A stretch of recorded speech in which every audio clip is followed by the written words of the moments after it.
So, uh, I've been resuming my work on the novel, and wow, to I I know you've written a couple of books, uh, and like any, and I know you're an artist, and I've heard it said before that a work of art is never done; it's only abandoned. I like that. Well, I've had to adopt one of my axioms.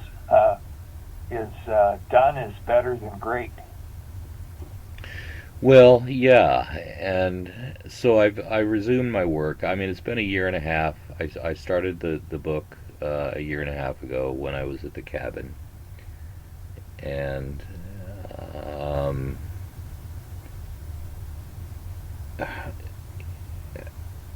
writing is a good friend of mine. He's a doctor, and uh, he has a daughter, and she wants to be an author.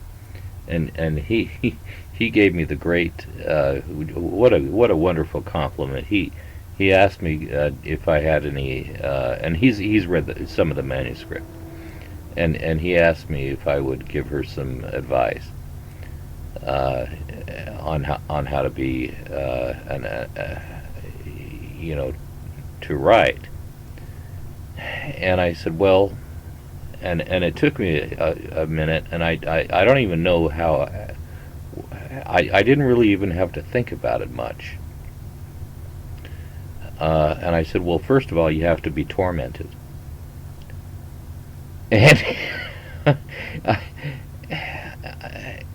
And and he kind of looked at me funny, and obviously no father wants their daughter to be tormented, but uh,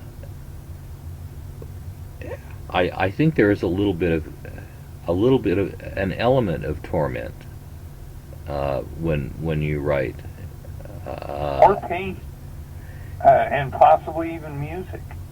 I mean, any creative thing seems to the torment factor. I mean, definitely Van Gogh had it, Picasso had it. well, you don't cut off your ear for nothing. Yeah, I mean that's the tormented soul, and um, it Picasso had his own kind of torment. He thought it was ridiculous that fame made his name what people wanted more than the art. Wasn't the art didn't do much for people, but the fact that it was at Picasso, I heard a story about him once. A bank hired him to do a mural and on their wall in their bank, and they put curtains up and everything, and he'd go in and work. And when he was done, they got ready for the big unveiling, and he'd drawn a 3 foot red line on the wall and signed his name. So many of my favorite authors uh, die young, and Frederick Bastiat, for example, he authored the book called The Law uh, during the French Revolution, and he died of tuberculosis, and Didn't Hemingway die young?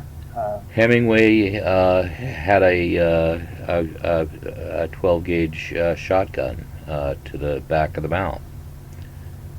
He committed suicide. Yeah, he was fairly young. The tortured artist, tortured writer, tortured. I think you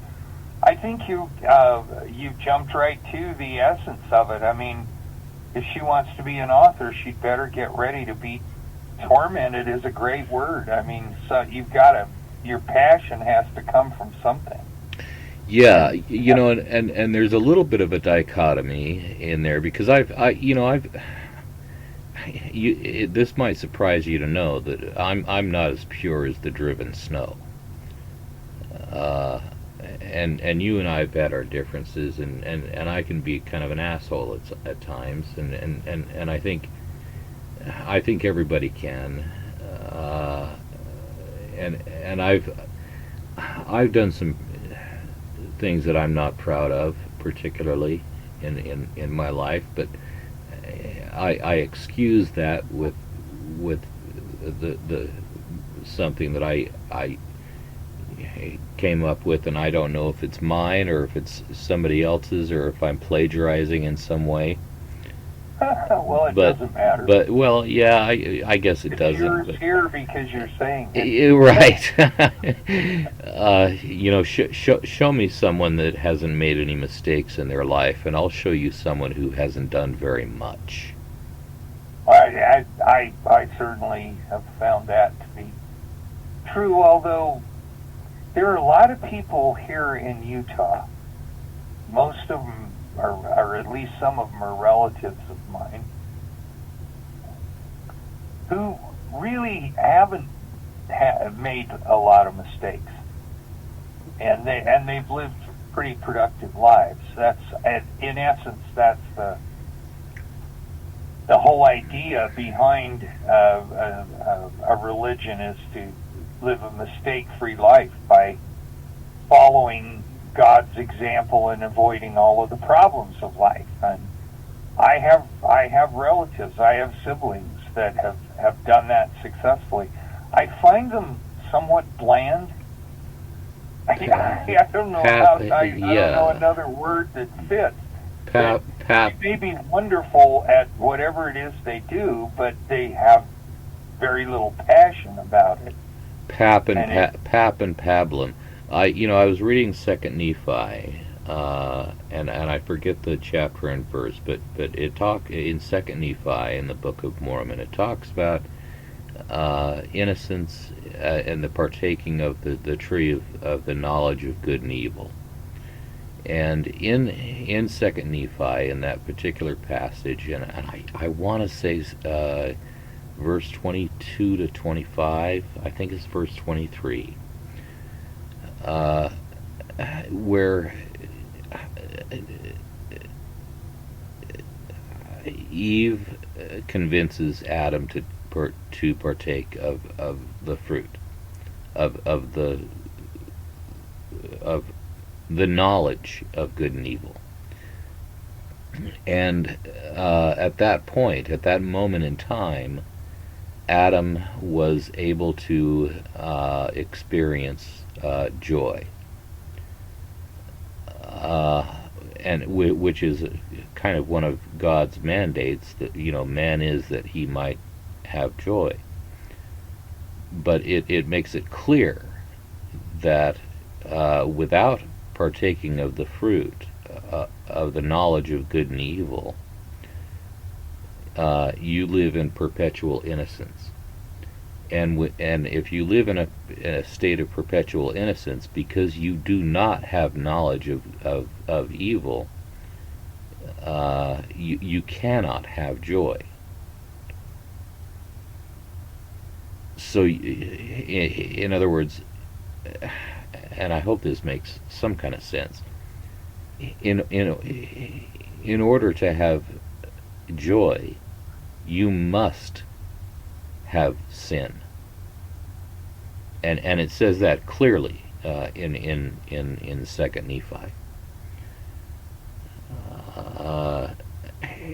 and I think there's some value to that. Well, sin and turmoil are often closely related. I mean, the thrill of the moment has led to everything from unwanted pregnancies to venereal disease. I mean,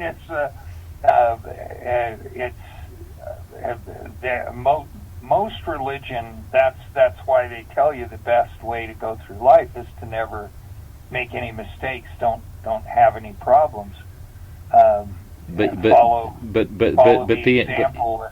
the implication is that if you do that, you'll never have joy, and that's one of that. That's what bland is to me. I mean, I agree. These are people that I see them sitting across from each other eating dinner in a restaurant. They're totally and completely bored by each other and life and everything else. The most important thing to them is that French fry in front of them, and you know, dipping it squarely in the center of the cup of special sauce. I mean, it's so weird. It's like they're so focused on the food. It's like they're not talking to each other. They're not conversing. They're not enjoying the experience. And then some people from the church. I used to go have lunch, and I always seemed to get there just as the crowd came from the church across the street over to have dinner before they went home or whatever. And I'd watch these people who had no joy in their life as a couple, and then. Because, I mean, it's funny, the LDS Church and a lot of other churches tell you not to have sex outside of marriage, and so you go into marriage not having any idea how to create joy for each other. Can I redefine joy, or maybe expound upon joy? Maybe Well, why not? maybe it's the depth of joy. Uh, you know, maybe you're not going to find true joy at Chuckarama, if you get my meaning. Well, I don't know if you're, I mean, how do you find true joy? I feel pretty joyful about whatever I'm eating after a 3-day fast. I mean, it's like, you know, not having something for a while and then you get it. I mean, if you've been working all day and you're parched beyond words and somebody brings you a cold drink, you experience a moment of joy. Right? And the person who brings the cold drink experiences a moment of joy from the giving. But I don't know. It's the turmoil that seems it's the anguish that promotes the art and the. Now, see, my mother was perfect. She was a perfect LDS person. The only sin my mother committed was she drank Pepsi, and in her eyes, that was her one sin. And she did beautiful art. And I understand there are people that can be extremely creative in spite of the fact that they don't have the sin type of turmoil in their life. Like, I know a number of very successful artists, and even these days some musicians they don't do drugs, they don't do alcohol, they're not into the sinful behavior at all as a part of what blows their skirt up. And I admire people like that. But myself, my songs come from breaking up, ending in a relationship, and how do I deal with the pain? I turn it into a song. When while I'm writing my book, I link in music that kind of breaks my heart. I remember my first kiss. I remember my first romantic betrayal, and that inspires my writing. If I have any talent at all, that inspires it. Well, it certainly works for me as a songwriter. I mean, can you imagine a poet without unrequited love? Come on. Well, it's kind of hard to imagine any really, but I know there are people who do. But my mother basically was fascinated by and copied nature, and she had a unique way of doing it that people really liked, and so she left behind a legacy of her art that has. I mean, it's brought a lot of joy to other people.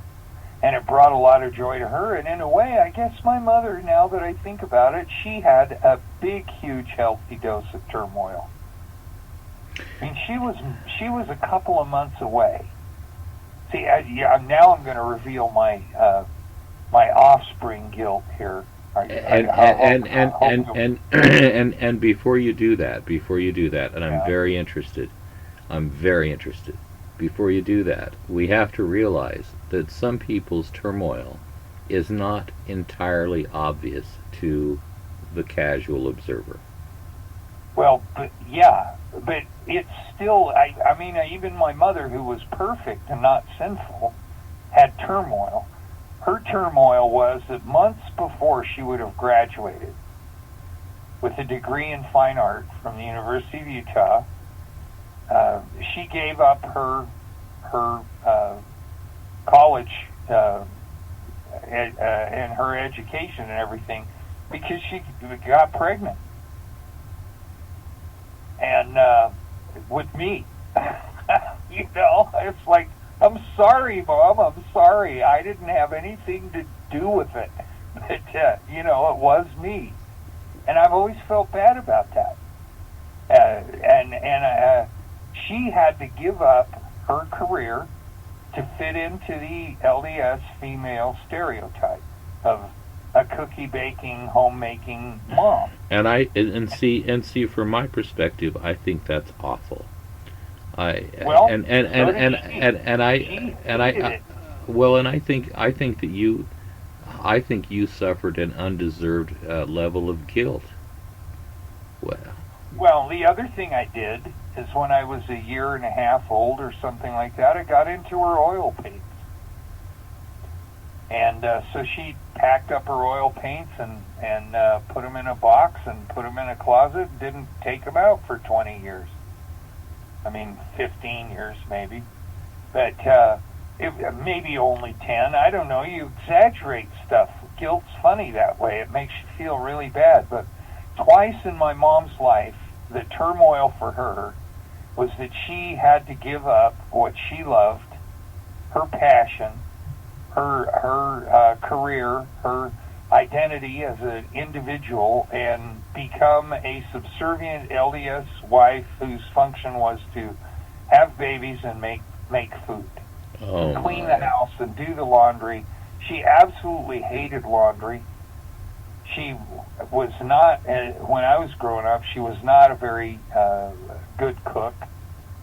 It was more like production cooking than it was, cooking for fun. First of all, we were poor, and so she always had to make meals out of simple ingredients without much.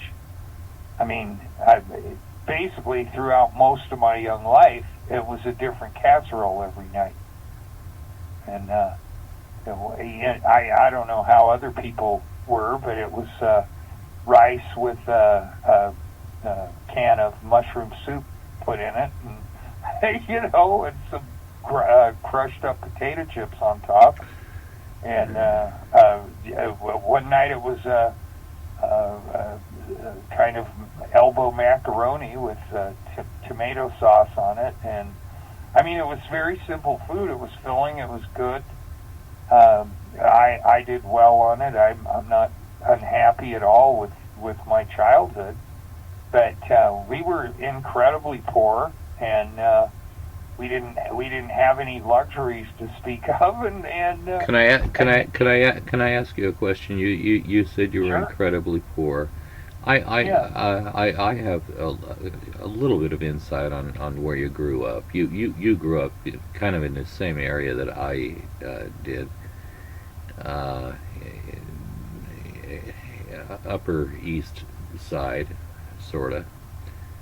well, yeah, but in the very early days of the Upper East Side. Sure, but Upper East Side nonetheless, See, and when I was in East Mill Creek, there was not much there. It right, was right, and pretty much fields. Matter of fact, it was clear out in the country. If you wanted to go to the drive-in theater, you'd drive all the way up to the top of 33rd South and Wasatch Boulevard and go to the Romantic Motor View. Because it was clear out in the country. It had a petting zoo. I mean, it was not what the East Side is today. My dad was a home builder, and he owned a few lots up there in East Mill Creek. Well, actually, quite a few lots in East Mill Creek, but he built homes up there, and then there was a home that he just couldn't sell it. But did you really feel poor? I mean, I didn't feel poor because I went out and got my own money. It was very motivating to me. I was sick of not having money, so I figured out how to go get some, and I did. I mean, yeah, I had money. and and if I might be so bold, that shapes you for the rest of your life. Well, being poor shapes you for the rest of your life. Being rich shapes you for the rest of your life. Everybody has their cross to bear. I know people that grew up in Olympus Cove that had tons of money, and they didn't end up any better than the humble folk down on the west side of Wasatch Boulevard, like me and my friends. That my dad made $400 a month and had 7 kids. He was a 5th grade teacher. Sure. That was actually a step up. When my dad became a school teacher and brought home that first $400 paycheck, that was a huge step up for us. Because first of all, I don't know that my dad had ever seen that much money, and my mom either. I don't think they'd ever seen that much money on a consistent basis. I mean, every month or every check, there was, more money than they'd ever seen at one time. The house, we moved into a house. My dad had always paid cash when he built a house. So the house was completely paid for when we moved in. So all we had were the utility bills. And we lived in a neighborhood where the people around us had a lot more money than we did, and it was fine. I mean, you can play with people's kids who have more money than you do. But I like, for example, I had never seen cold cereal until I stayed over at a friend's house one night, and because I'd never had. I mean, one morning it would be oatmeal. One morning it would be cream of wheat. One morning it would be Boulder wheat boiled for all night long, winter wheat or whatever, so that it was like you could chew it. It was the chewiest thing ever. And I'd never had anything but mush. And I stayed over at my friend's house, and he said, "You want some breakfast?" And I said, "Sure." And he goes over and he goes, "Well, what do you want?" And there was Cheerios and Trix and Corn Pops. And I said, "What's that?" And he said, "It's cereal." And I said, "Could I have a little bit of each?"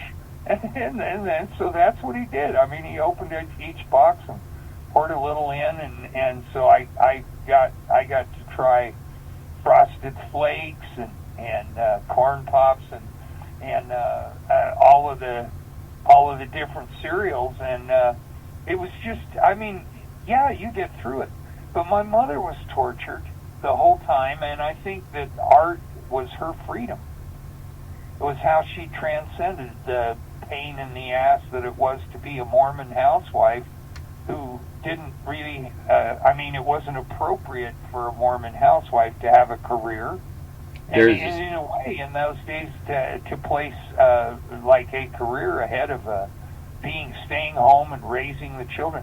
Now, see, the irony is that my dad would have been a fantastic domestic partner, and my mom would have been a full-blown professor at the University of Utah, making 10 times or 20 times as much money as my dad would have ever dreamed about. But we had to live on my dad's salary because it wasn't appropriate for a woman in those days to aspire to be the breadwinner. It was so weird. It was like, thinking back on it over the years, I've wished a million times they just switched roles.